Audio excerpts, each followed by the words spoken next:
ऐसे लग रहा है कि जैसे पूरा देश मणिपुर को भूल चुका है। देश के ज़मीर से मणिपुर उतर गया है। कुछ दिन पहले 7 महीने गुजर गए थे, मैं मणिपुर के सड़कों पर बहुत घंटों तक गुज़रता रहा और एक तरफ प्रदेश की बेहद खूबसूरती को मैं देखा, लेकिन दूसरी तरफ ये बहुत साफ था कि वहाँ की जो हिंसा है, नफ़रत है, डर है, दर्द है, वो और गहरा ही हुआ है। चुराचांदपुर जो पहाड़ों में आता है, वहाँ के लोगों ने ये बहुत जगह जगह पोस्टर लगाए हैं जहाँ वो कह रहे हैं कि शांति तो हमें चाहिए, लेकिन पहले हमें इंसाफ चाहिए। लेकिन आज तो ऐसा दिख रहा है कि शांति और इंसाफ दोनों ही बहुत दूर हैं मणिपुर के लोगों के लिए। एक किस्म का बॉर्डर सा बन गया है। वहाँ एक तरफ कुकी समाज के लोग, एक तरफ मैती समाज के लोग, और वो बॉर्डर जैसे दो देशों के बीच के जैसे बॉर्डर होते हैं, उससे भी ज़्यादा कठोर सा बॉर्डर बन गया है इन दो समूहों के बीच में। जो घाटी है उसमें मैती लोग रहते हैं और पहाड़ में कुकी लोग रहते हैं। बीच में फ़ौज के, बीएसएफ के, मणिपुर पुलिस के अलग अलग बैरियर्स हैं जहाँ से गुज़रना पड़ता है, और बिल्कुल जैसे लगता है कि आप किसी युद्ध क्षेत्र में हैं। कुछ महीने पहले कारवान मोहब्बत के साथियों के साथ में जब वहाँ था, वही स्थिति, उसमें कुछ बदलाव नहीं है, वही बॉर्डर उसी तरह से कायम है। और उस वक्त गोलियाँ ज़्यादा उड़ रही थी, बम एक्सप्लोड हो रहे थे। आज कम है, लेकिन हैं आज भी, और दोनों तरफ हम देखें तो जले हुए घर, मकान, गांव दिखते हैं। बैरियर्स में महिलाओं का भी एक बैरियर है, 2 बैरियर्स हैं, पर महिलाएं भी जांच करते हैं कि आप कोई हथियार नहीं ले जा रहे हैं, लेकिन ये भी देख रहे हैं कि कोई ड्रग्स भी आप नहीं ले जा रहे हैं। एक सिपाही इन चेक पोस्ट पे मुझे मिले, वो उत्तर प्रदेश के किसी गांव के हैं, और उन्होंने कहा कि मैं मणिपुर में जब से ये पूरी हिंसा शुरू हुई तब से मैं यहाँ हूँ, और उन्होंने कहा कि मुझे बेहद दुख लगता है। महीनों से लोग कैंपों में जिस तरह से रह रहे हैं, भोजन खाने का इंतज़ाम नहीं है, बच्चे स्कूल नहीं जा रहे हैं, सरकार कुछ नहीं कर रही है, मुझे नहीं मालूम कि ये कब ख़त्म होगा, ऐसा वो सिपाही ने मुझसे कहा। जिस बॉर्डर की मैं बात कर रहा हूँ, उसका स्वरूप समझने के लिए ये सोचिए कि कुकी समाज के 10 एमएलए हैं, उनमें से एक मंत्री भी हैं, लेकिन जब से ये हिंसा शुरू हुई है, वो भी चुराचांदपुर पहाड़ों से घाटी में नहीं आ सकते हैं, क्योंकि उनको भी खतरा है कि उनकी जान कोई नहीं ले। और उसी तरह से पुलिस के लोग, डॉक्टर, टीचर, कोई भी सरकारी कर्मचारी, वो भी बट गए हैं। कोई पहाड़ों में कोई मैती थे तो वो सब भाग के घाटी में आ गए। घाटी में कोई कुकी थे तो वो पहाड़ों में चले गए हैं, और अब एक दूसरे के बीच में मूवमेंट संभव नहीं है। इसका ये मतलब है, उदाहरण के तौर पे चुराचांदपुर पहाड़ों में एक मेडिकल कॉलेज है, उसमें जो मैती डॉक्टर्स थे वो छोड़ के चले गए हैं, और कई स्पेशलाइजेशंस बिल्कुल खाली हैं। लेकिन इस बॉर्डर के बारे में हम और भी सोचें तो उसमें उससे जो मानव दर्द जो उसने पैदा किया है, इन 7 महीनों तक 109 शव थे कुकी के लोगों के, जो इम्फाल के अस्पताल में अभी भी पड़े थे। 14 दिसंबर को ही पहली बार सुप्रीम कोर्ट के हस्तक्षेप के कारण से उन लाशों को एयरफोर्स के प्लेन्स में वो ले गए हैं। लेकिन इतने 7 महीनों तक वो लाश वहीं पड़े रहे, क्योंकि जो एक तरफ जो कुकी समाज के लोग पहाड़ से जो उनके रिश्तेदार थे वो नहीं आ सके, क्योंकि उनको डर था कि उनको मार नहीं दिया जाए, और सरकार और वहाँ का जो समाज है उसने इजाज़त नहीं दी कि ये जो लाश हैं उनको वहाँ ले जाया जाए। सुप्रीम कोर्ट में यहाँ तक कि जो सॉलिसिटर जनरल हैं तुषार मेहता जी, उन्होंने कहा कि ये लाशें इसलिए पड़ी हैं कि ज़्यादातर ये घुसपैठियों की लाशें हैं। सरकार समाज ने इतने महीनों को गुजरने के बाद भी जिनके प्रियजन इस हिंसा में मारे गए हैं उनकी लाश तक भी वहाँ नहीं पहुँच पाए। ये जो बॉर्डर है, इसका एक और परिणाम है कि वहाँ के जो नागरिक समूह हैं, महिला समूह हैं, वो इजाज़त नहीं दे रहे हैं कि ट्रक जाएं। ट्रक में भोजन की व्यवस्था हो सकती है, दवाइयाँ हैं, ज़रूरी रोज़मर्रे की ज़िंदगी की ज़रूरी चीज़ें हैं, सुरक्षा कर्मी हैं, वो भी नहीं जा पा रहे हैं। और इसके अंजाम में चुराचांदपुर में जो हस्पताल है, उसके लिए दवा और जो मरीज़ हैं उनके लिए खाने का इंतज़ाम भी वहाँ के लोकल लोगों को इंतज़ाम करना पड़ा है, क्योंकि ये नहीं आ पा रहे हैं। वहाँ के पहाड़ में जो समाज, कुकी समाज है, उन्होंने एक स्मारक बनाया हुआ है उन 150 से ज़्यादा लोग की याद में, जिनकी जानें इस हिंसा में गई हैं।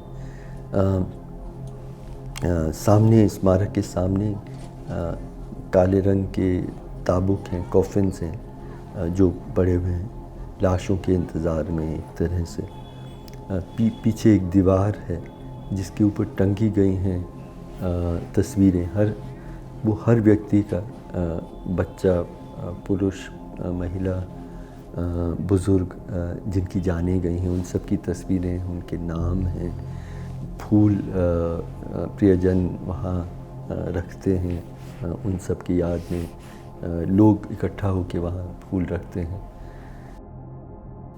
और एक और दीवार है जहाँ पे लोग लिखते हैं ऐसे कि आप मरे नहीं हैं, आप अभी भी जीवित हैं, आपका खून बिना कारण बहा नहीं है, और आपने अपनी जान इसलिए दी है ताकि हमारा कल सुनहरा हो सके। लगभग 45,000 लोग उस हिंसा के वक्त से आज भी कैंपों में पड़े हैं। 120 रिलीफ कैंप में पहाड़ों में हैं और संख्या में घाटी में हैं। और इनमें जो पहाड़ों में जो कुकी समाज के जो ये रिलीफ कैंप हैं, उसमें सरकार बिल्कुल ही अदृश्य है, अनुपस्थित है।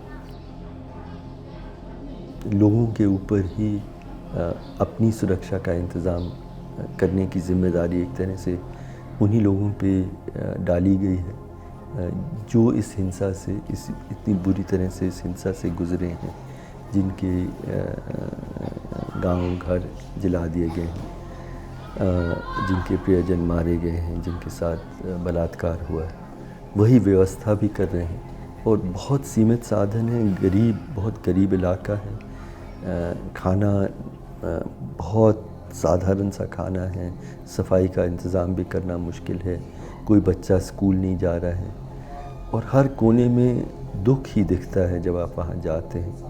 लेकिन साथ में कहीं लोगों को भी अपने दुख से को बांटने के तरीके उन्होंने ढूंढे हैं। लोग इकट्ठा होकर प्रार्थना करते हैं।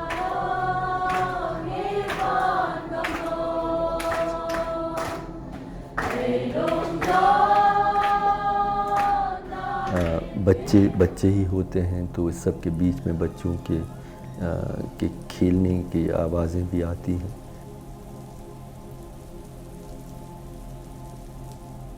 एक तरह से उनका वतन, उनका घर, उनके प्रियजन, एक पूरी ज़िंदगी का जो तरीका है वो सब उन्होंने खो लिया है।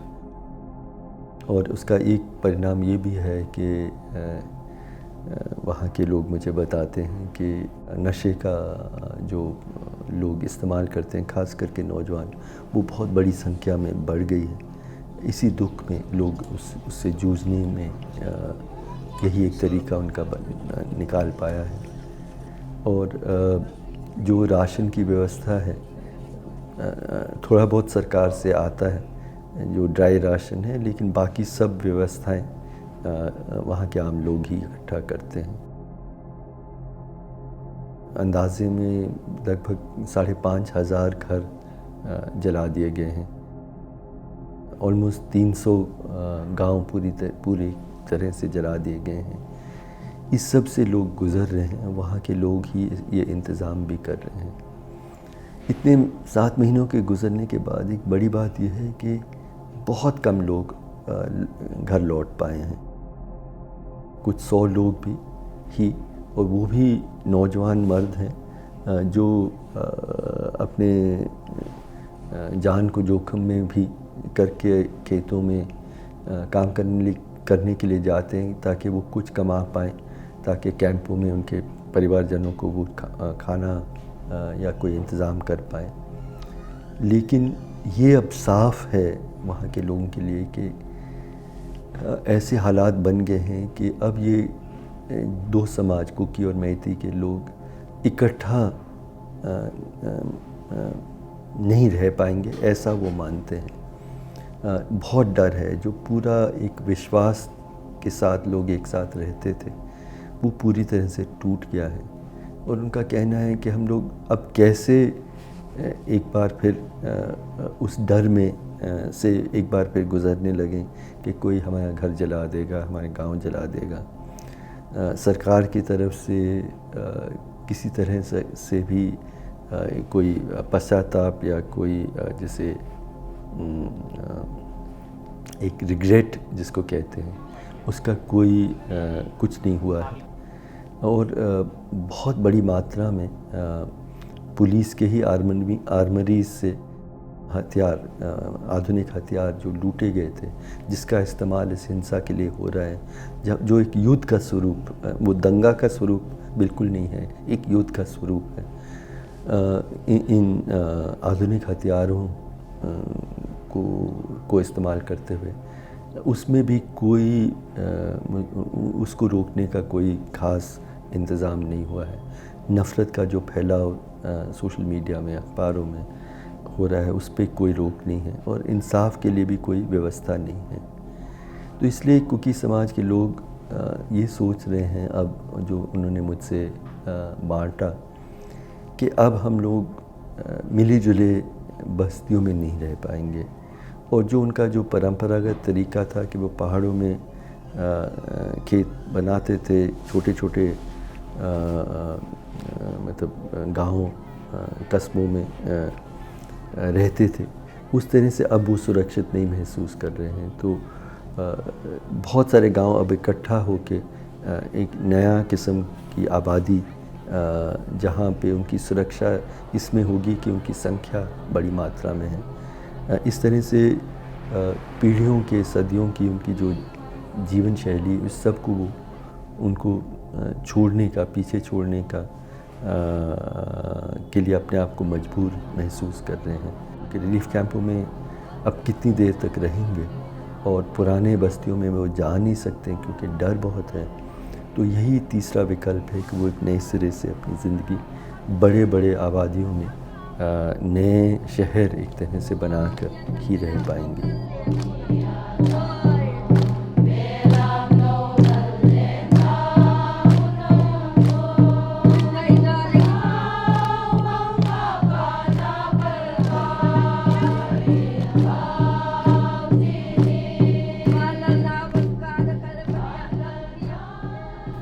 ये सब वो मुझे बता रहे थे, मैंने कहा कि मुझे बेहद दुख है, अफसोस है कि अब आप महसूस नहीं कर रहे हैं कि आप अपने माइती पड़ोसियों के साथ इकट्ठा रह सकते हैं। लेकिन फिर भी मेरे दिल में इतनी उम्मीद है कि एक दिन फिर भी आएगा जहां अगर आप इकट्ठा नहीं भी रह रहे हैं, कम से कम जो पुराना एक विश्वास था, एक रिश्ता था, एक सद्भावना थी, माइती और कुकी समूह के बीच के जो रिश्ते हैं और विश्वास है, एक दिन हम फिर से उसको बना पाएंगे। एक रिलीफ कैंप में एक नेत्रहीन बच्चा हमें दिखा जब मैं जा रहा था, जो बहुत अच्छी तरह से वो बात कर रहा था, अपनी माँ से कई सवाल पूछ रहा था। तो हम बैठे और मैंने पूछा कि ये बच्चा क्या सवाल पूछ रहा है। तो उन्होंने बताया कि ये बच्चा पूछ रहा है कि क्यों लोगों ने हमारा गांव जला दिया। और मैं सोचने लगा कि किस तरह से, कब हम क्या जवाब इस बच्चे को दे पाए।